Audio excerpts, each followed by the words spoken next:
Hola, soy la doctora Eva Domingo, hematóloga del Instituto Catalán de Oncología. Tuve el placer de estar con todos vosotros en el simposium de la Sociedad ACHO en Bogotá, explicando las novedades sobre el linfoma de Hodgkin.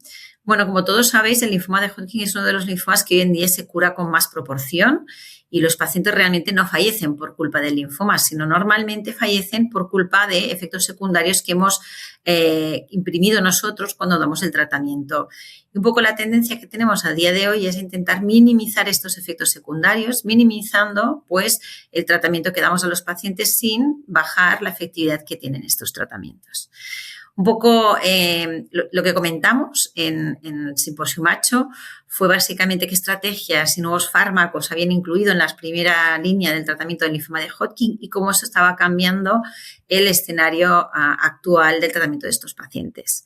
Si nos centramos en los pacientes con un linfoma de Hodgkin en estadio localizado, básicamente las estrategias que están actualmente más en desarrollo son la inclusión de los nuevos fármacos, ya sea brentuximab vedotin, que sabéis todos que es un anticuerpo anti-CD30, o de los inhibidores de checkpoint, como nivolumab o pembrolizumab en las primeras líneas de tratamiento, un poco con la intención de intentar obviar la radioterapia al aumentar la efectividad que conseguimos con estos fármacos.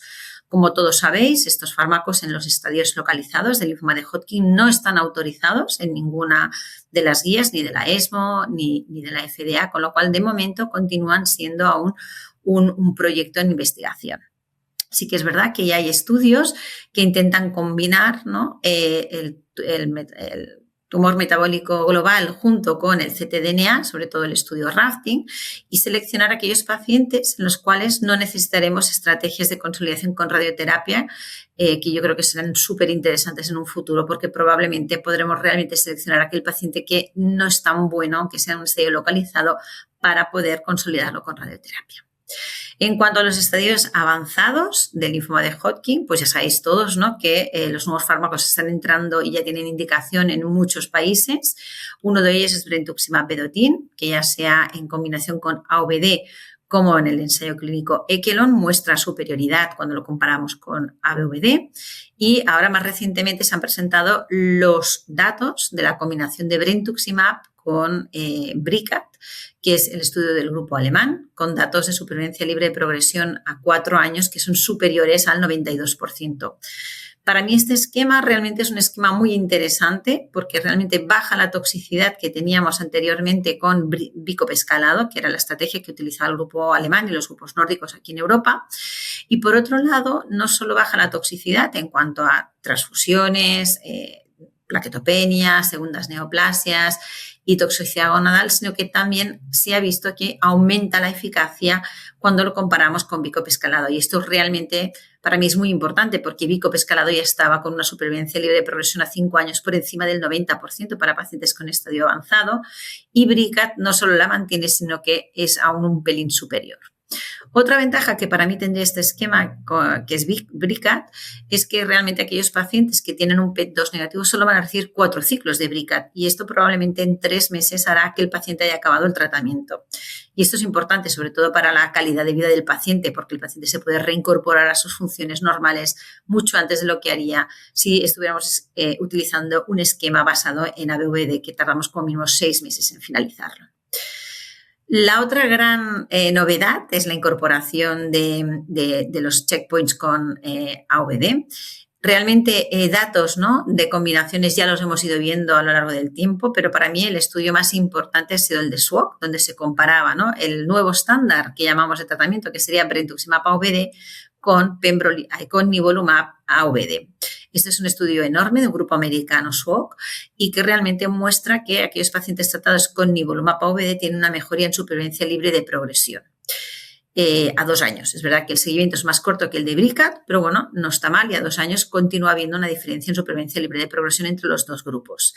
¿Qué características me parecen muy interesantes de este estudio? Una, que incluye pacientes en edad adolescente, de 12 a 17 años, que esta es una población que normalmente, como mínimo los hematólogos en España, no la estamos tratando, sino que la tratan los pediatras.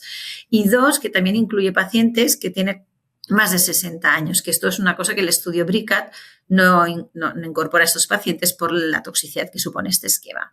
¿Y dónde se ven las diferencias más importantes en cuanto a supervivencia libre de progresión? En todos los grupos, pero sobre todo en aquellos pacientes mayores, donde la diferencia entre nivolumab AVD y brentuximab AVD es más del 20% en cuanto a supervivencia libre de progresión.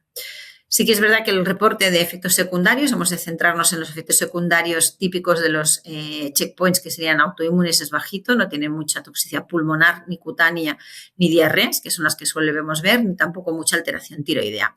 De momento aún es un estudio, bueno, que tiene un seguimiento corto, pero bueno, que los datos ya son bastante contundentes, ¿no? Y que posicionaría a nivolumab AVD como el nuevo estándar de tratamiento para los linfomas de Hodgkin en estadio avanzado.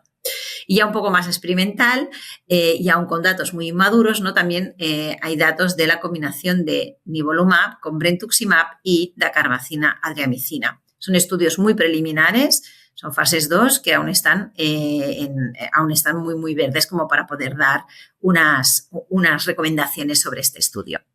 Y ya por último, a mí sí que me gusta hablar siempre de la gente mayor, porque aunque es verdad que el 80% de los pacientes con linfoma de Hodgkin van a ser jóvenes, un 20% van a tener más de 60 años. Y es verdad que todos los esquemas que siempre utilizamos están un poco adecuados a esta edad más de la gente joven que la gente adulta, y estos lo van a tolerar peor.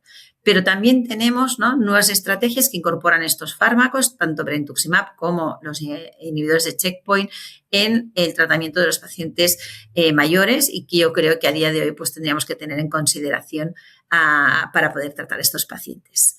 Y con esto, pues nada, muchísimas gracias por vuestra atención.